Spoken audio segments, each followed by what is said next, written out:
అదరగొట్టే కారం రంగు రుచి ఆచి కారం పొడి. తెలుగుదేశం పార్టీకి ఒకప్పుడు కంచుకోటగా ఉన్న బద్వేలు నియోజకవర్గంలో ఆ పార్టీ నేతలు ఇప్పుడు ఉనికి కోసం పోరాడుతున్నారు. 2024 ఎన్నికల్లో కడప జిల్లాలో సైకిల్ సత్తా చాటిన టీడీపీకి బద్వేలు నియోజకవర్గంలో మాత్రం ఓటమి తప్పలేదు. పార్టీ అధికారంలో ఉన్నప్పుడు నియోజకవర్గంలో పట్టు సాధించాల్సిన నేతలు వర్గపోరుతో పార్టీ పరిస్థితి మరింత దిగజారుస్తున్నారట. నియోజకవర్గం ఇన్ఛార్జ్ రితీష్ రెడ్డికి వ్యతిరేకంగా BCCB chairman Suryanarayana Reddy group కడుతున్నారట. దాంతో బద్వేల్లో టీడీపీ పరిస్థితి మరింత దిగజారిపోతుందట.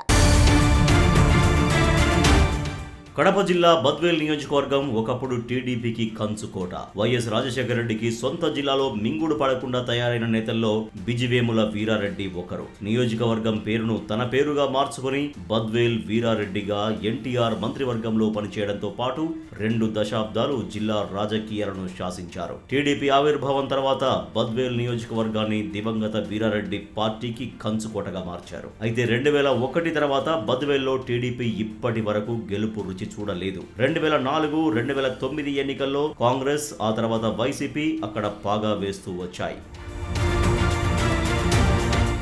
వీరారెడ్డి వారసురాలిగా రాజకీయ రంగ ప్రవేశం చేసిన ఆయన కుమార్తె విజయమ్మ తండ్రి మరణం తర్వాత జరిగిన 2001 ఉప ఎన్నికల్లో గెలిచినా ఆ తర్వాత జరిగిన 2004 సార్వత్రిక ఎన్నికల్లో చిత్తుగా ఓడిపోయారు. 2009లో బద్వేల్ ఎస్సీ రిజర్వ్డ్ నియోజకవర్గంగా మారడంతో విజయమ్మ నియోజకవర్గం టీడీపీ ఇన్ఛార్జిగా కొనసాగుతూ వచ్చారు. తర్వాత ఆమె కుమారుడు రితీష్ రెడ్డి నియోజకవర్గ ఇన్ఛార్జిగా బాధ్యతలు చేపట్టిన టీడీపీ అభ్యర్థుల ఓటమి పరంపర మాత్రం కొనసాగుతూనే ఉంది.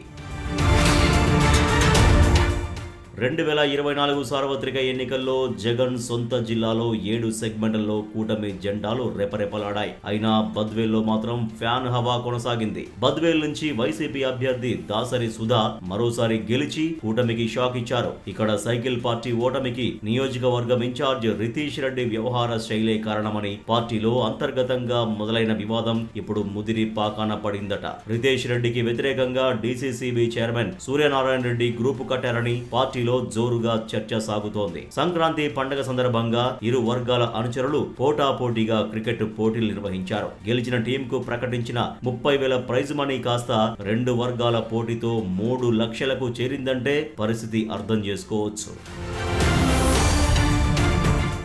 DCCB chairman Suryanarayana Reddy party ఇన్ఛార్జితో విభేదించడంతో రితీష్ రెడ్డి వ్యతిరేక వర్గం సూర్యనారాయణ రెడ్డి పక్కన చేరింది. దాంతో ఇద్దరి విభేదాలు మరింత రాజుకున్నాయి. గత 2 దశాబ్దాలుగా దివంగత వీరారెడ్డి కుటుంబ సభ్యులు నియోజకవర్గం ఇన్ఛార్జిగా ఉన్నా పార్టీ గెలిచిన దాఖలాలు లేవని, కొత్త వ్యక్తికి పార్టీ పగ్గాలు కట్టబెట్టాలనే వాదన పార్టీలో వినిపిస్తోందట. ప్రముఖ కాంట్రాక్టర్ సూర్యనారాయణ రెడ్డిని మొదట డీసీసీబీ చైర్మన్ చేసి ఆ తర్వాత బద్వేల్ ఇన్ఛార్జిగా చేస్తారు అనే టాక్ వినిపిస్తోంది. అయితే 2029లో నియోజకవర్గాల పునర్విభజన జరిగితే బద్వేల్ నియోజకవర్గం రిజర్వ్డ్ నుంచి జనరల్ గా మారే అవకాశం ఉంటుందని ఎవరికి వారు ఎత్తులు పై ఎత్తులు వేసుకుంటున్నారని జిల్లా రాజకీయ వర్గాల్లో చర్చ నడుస్తోందట. మరి సూర్యనారాయణ రెడ్డి, రితీష్ రెడ్డి మధ్య మొదలైన రాజకీయ ఆధిపత్య పోరు ఎలాంటి మలుపు తిరుగుతుందో.